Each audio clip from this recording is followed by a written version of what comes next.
There is a moment in every woman's life when she is no longer interested in negotiating the bare minimum. A moment when her silence becomes louder than her explanations, more deliberate than her pleas, and more powerful than her presence ever was when it was taken for granted. That moment is not bitterness, it is not revenge, it is not punishment, it is clarity. Silence, when born from self-respect, is not cold, it is sacred. You see, there's a misconception that silence is cruel, that to withdraw is to injure, but not all silence is created equal. There is a silence that screams abandonment, yes, but then there's another kind, a stillness that doesn't seek to hurt, but to heal. A silence that is not about withholding love, but reclaiming it. And that silence is not an act of war. It is an act of self-preservation. There comes a time when words no longer carry weight, when everything you could possibly say has been said, and still nothing shifts. That is when the power of silence rises. Because silence is not the absence of feeling. It is the culmination of it. It is what happens when the heart gets tired of being its own interpreter, of constantly translating its needs to deaf ears. Silence is not passive, it's purposeful. When you fall quiet, you are not stepping down, you are stepping away. You are no longer engaging in cycles that loop back to your own depletion. You are no longer filling the space with reassurances, questions, or justifications. Instead, you're choosing to sit with yourself, to prioritize the serenity of your own energy over the chaos of someone else's inconsistency. That is not punishment, that is protection. That is peace. Peace is not loud. It doesn't need to be. It does not chase, it does not convince. Peace doesn't have to announce its arrival. It simply becomes the standard. And when you decide that peace matters more than being understood by someone unwilling to meet you halfway, you step into your highest power. People think strength is confrontation, that to be strong is to speak up, fight, argue, cry louder, beg harder, explain deeper. But sometimes the real strength is in silence, in choosing not to attend every argument you're invited to, in not defending yourself to people committed to misunderstanding you, in walking away from conversations where your soul is slowly bleeding. That kind of silence is ferocious. That kind of silence changes the dynamic, not because it manipulates, but because it liberates. When you go silent, you're not erasing your story. You're rewriting its ending. You're reclaiming authorship. You're saying, this narrative no longer serves me, so I won't contribute another word to it. There's a power that awakens the moment you choose yourself quietly, the kind of power that doesn't need to make declarations or dramatics, the kind of power that rests gently but firmly in self-worth. And when that kind of power rises, it speaks volumes without a sound. Some will call it distance, some will call it selfishness, some will call it dramatic. But only you know the truth. Only you know the miles you walked emotionally before choosing the quiet road. Only you know the toll of being loud about your needs in spaces that couldn't hold them. So when you go silent, you are not disappearing. You are not giving up. You are recentering. And if that silence is misunderstood, so be it. Not everything is meant to be understood by everyone. Everything can't be taken and safely tossed away. So be it. Not everything is meant to be understood by everyone.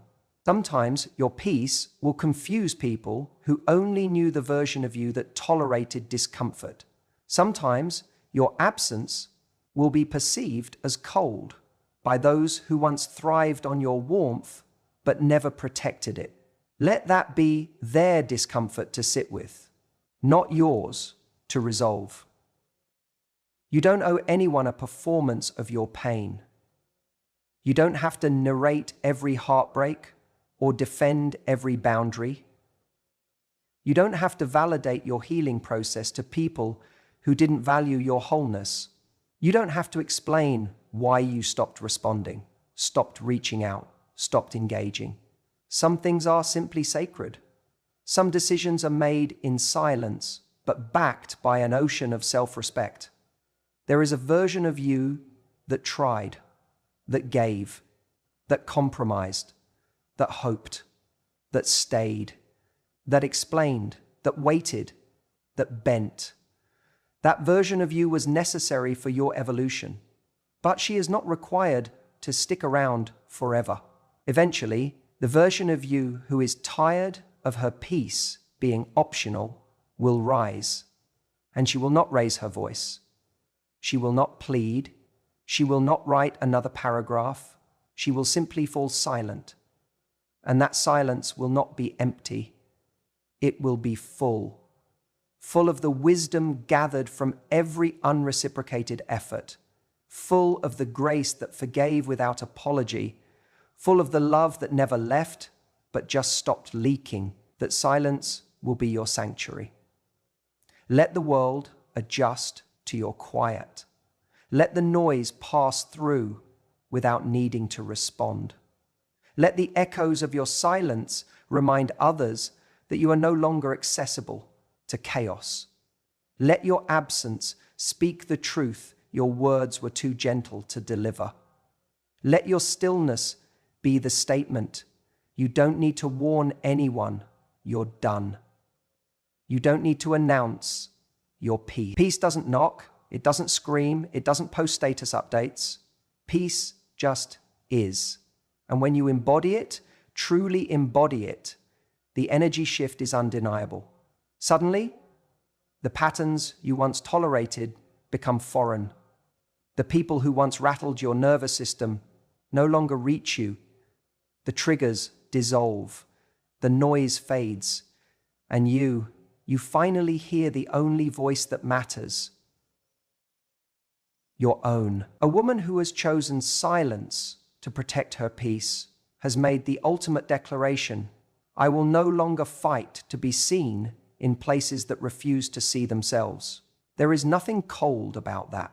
That is the warmest embrace you can offer yourself. That is self-love without the performance. That is healing without the ceremony. That is growth without the need to announce it. You will find that silence is not a void, it is a vessel that holds your new standards, your new values, your new level of emotional hygiene.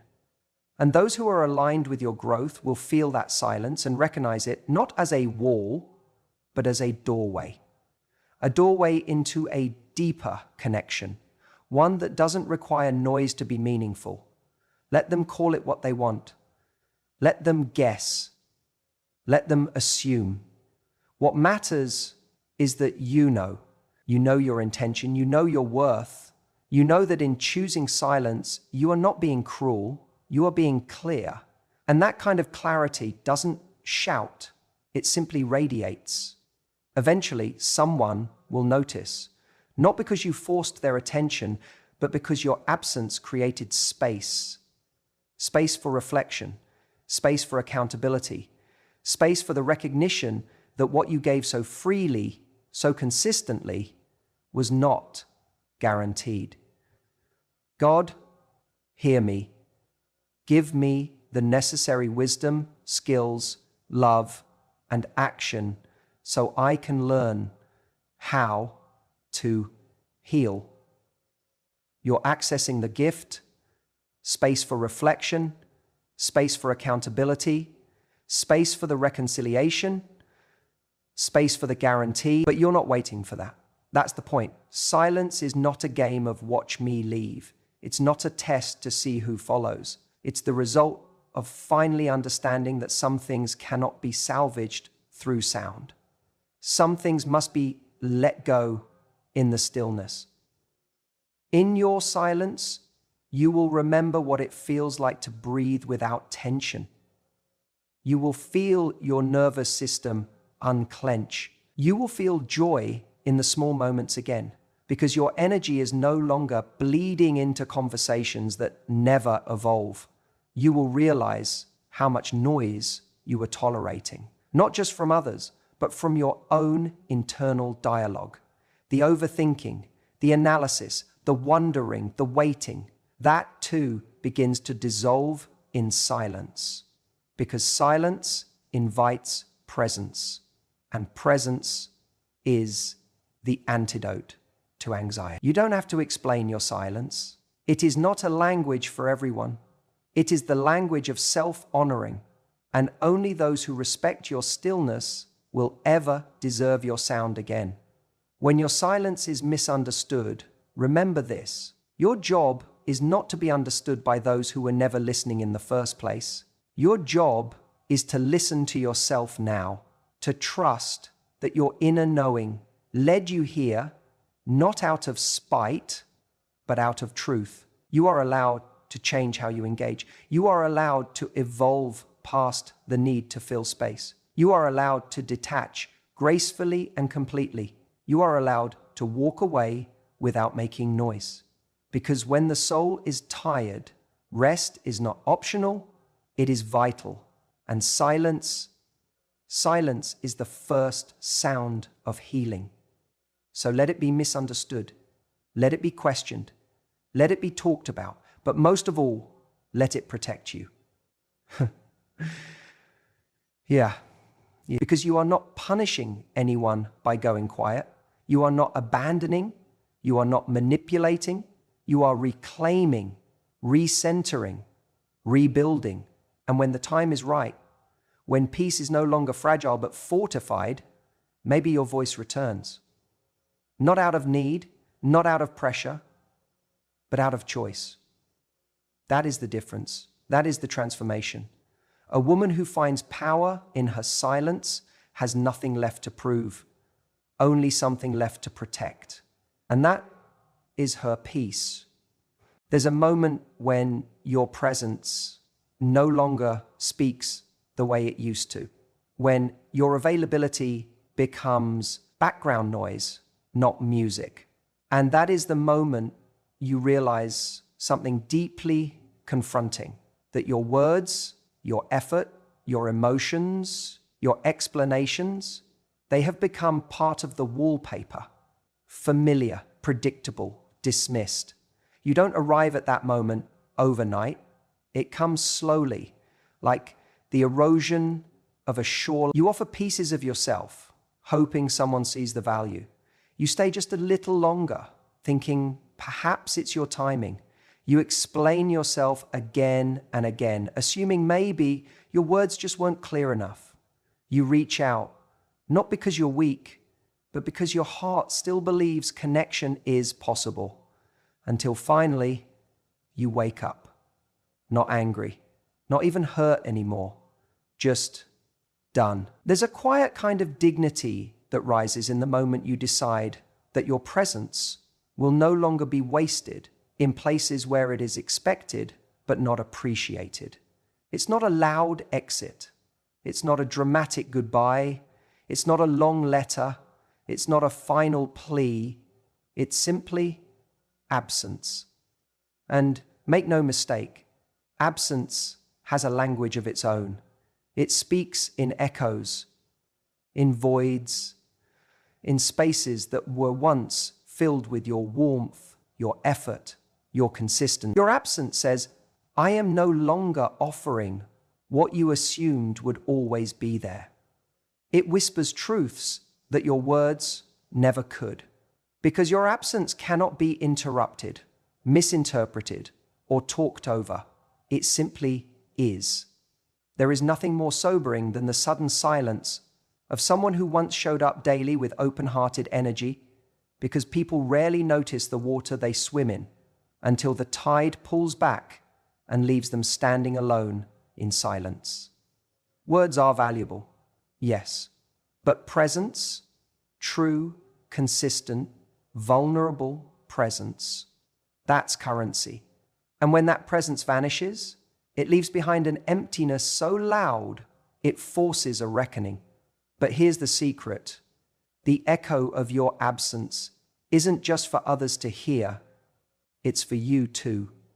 It's your own reminder that your energy is not infinite, that your soul is not a buffet for anyone who wanders by hungry for attention. Hanikai, we have to value the evident heart that we have for all people who walk this earth. That your soul is not a buffet for anyone who wanders by hungry for attention. That your love is not a limitless supply to be rationed out until depletion. That your time, your care, your commitment are sacred. And when they're not valued, you don't protest. You withdraw. This isn't about revenge. It's not about withholding to hurt. It's about recognizing when your presence has become too accessible to be appreciated. There's a difference between being available and being taken for granted. And when you cross that invisible line enough times, you start to realize that the most powerful thing you can ever do is leave the room without slamming the door. Your absence becomes your clarity. You stop explaining, you stop proving, you stop performing emotional CPR on connections that are spiritually flatlined. You stop auditioning for roles you were born to play, and you let the silence carry the message your voice has been trying to express for far too long. Your absence isn't cold, it's calibrated, it's intentional, it's a recalibration of your standards. Let them feel it. Let them feel what life is like without your encouragement, your support, your check-ins, your deep presence. Let them notice the void, not because you want them to hurt, but because you need to heal, because you finally understand. Being constantly available to those who don't cherish you is an act of self-abandonment. You emphasizing your self-abandonment, and you are done abandoning yourself. You are done being the only one keeping the thread alive. You are done interpreting silence as a challenge. You are done over-delivering where there's under-investment. You are done waiting to be chosen when you should have walked away the moment your value had to be explained. Your absence is not about teaching a lesson. It's about reclaiming a life. Because here's the truth. When you're present in a situation that drains you, you shrink slowly, subtly, almost imperceptibly at first. You second-guess your instincts. You question your expectations. You water yourself down. And before long, you've become a shadow of the woman who used to walk into rooms with light in her eyes and peace in her spirit. But absence is the moment she returns. Absence is the beginning of restoration. You will find in that space you once filled so freely that you begin to hear your own voice again. Not the noise of trying to be understood, not the chaos of trying to be enough, just your voice, calm, clear, powerful. Not seeking permission, not asking to be seen, just being. That's where the healing begins. And that's when you realize your absence isn't a void. It's a mirror. It reflects everything your presence was holding up. And sometimes the reflection is uncomfortable for them, perhaps, but also for you, because now you have to face your own truth. The truth of how long you stayed hoping things would change. The truth of how much you gave without reciprocity. The truth of how long you kept talking when silence was what your soul was begging for. But don't run from that truth. Own it. Honor it. Let it guide you forward, not with resentment, but with wisdom. Because once you've experienced the power of your own absence, you start to protect your presence differently. You don't offer it recklessly. You don't throw it at people hoping they'll finally see you. You don't offer discounts on your dignity. You become selective. Not because you're guarded, but because you're grounded. You know what it costs to overextend. You know what it feels like to pour yourself out into someone else's emptiness and call it love. You know what it means to carry both sides of a connection while pretending you're not crumbling. So now, your presence becomes a privilege, not a default. And those who truly see you, who truly value you, they'll feel the absence and not panic, but act. They'll reflect, they'll rise, they'll recalibrate, not because you demanded it, but because the silence held up a mirror they couldn't avoid. But even if they don't, that's not your concern anymore. Your journey isn't about being missed. It's about being aligned. And sometimes the path to alignment begins with subtraction. You subtract your voice from rooms that don't listen. You subtract your effort from places that don't match it. You subtract your warmth from spaces that turn cold the moment you stop performing. And in that subtraction, you discover something extraordinary. Peace. Peace that doesn't need explanation. Peace that doesn't require permission. Peace that doesn't require permission. Peace that isn't negotiable. Your absence will echo not because you're gone, but because the version of you that allowed herself to be overlooked no longer exists. And what remains is not bitter, but better. Not hard, but healed. Not closed, but clear. You will walk into new spaces with a different frequency, one that says, I am not here to convince anyone of my worth. I am not here to prove I belong.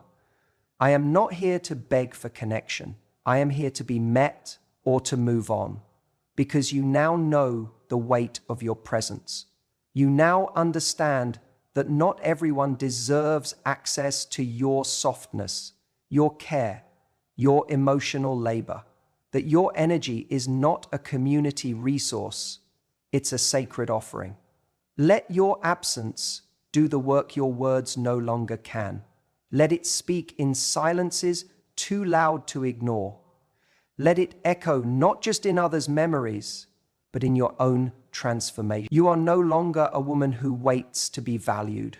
You are a woman who walks in value, quietly, unapologetically, powerfully. And when you leave, it will not be with drama or desperation. It will be with peace. Because your absence, carried with grace, will say everything that needs to be said and nothing more. Closure. It's the final chapter you keep waiting for. The neatly tied bow. The conversation that explains the chaos. The sentence that makes the silence make sense. It's the one thing you think you need to move on. The permission slip for your healing. The validation that what you felt was real. The final word that settles everything spinning in your heart. But what if I told you the idea of closure, the way we've been taught to crave it, is a myth? The way we've been taught to crave it is a myth. What if closure doesn't come through dialogue, but through distance? What if you don't get closure from someone else at all because you become it? There is a moment in every woman's life where she realizes she has been sitting at a locked door, knocking gently, sometimes frantically, just hoping someone opens it and says what she needs to hear. But what she doesn't see, not at first, is that the key isn't on the other side. The key has always been in her hand. And that locked door, it's not a boundary, it's a mirror. You keep thinking if you could just understand why, you'd be able to breathe again. If you could just know what really happened, why it fell apart, why the shift occurred, why the words stopped matching the actions, then you'd have peace. But that's not peace. That's addiction to an ending you didn't control. Let that go. You don't need closure. What you need is space. Enough space from the noise, from the push, pull, from the confusion, to finally hear yourself. You keep chasing closure like it's a door someone else is supposed to walk through, holding all the answers. But that chase is what's keeping you stuck. Because the truth is, if they could have given you peace, they would have. And if you have to beg for clarity, it's already contaminated. Closure doesn't happen in someone's explanation. It happens in your decision. The decision to stop waiting for permission to move on. The decision to no longer seek healing from the same place that hurt you. The decision to let the unanswered questions remain unanswered, because your peace doesn't hinge on someone else's emotional maturity. Closure is not a gift you receive. It's a boundary you build. It begins in the moment you stop reaching out, the moment you stop needing one more conversation to make it make sense, the moment you choose to sit with the pain instead of outsourcing it to someone else's understanding. That is where you begin to reclaim yourself, not through their words, but through your silence, not through their explanation, but through your evolution. You become your own closure. When you realize that not every story was meant to have a satisfying ending,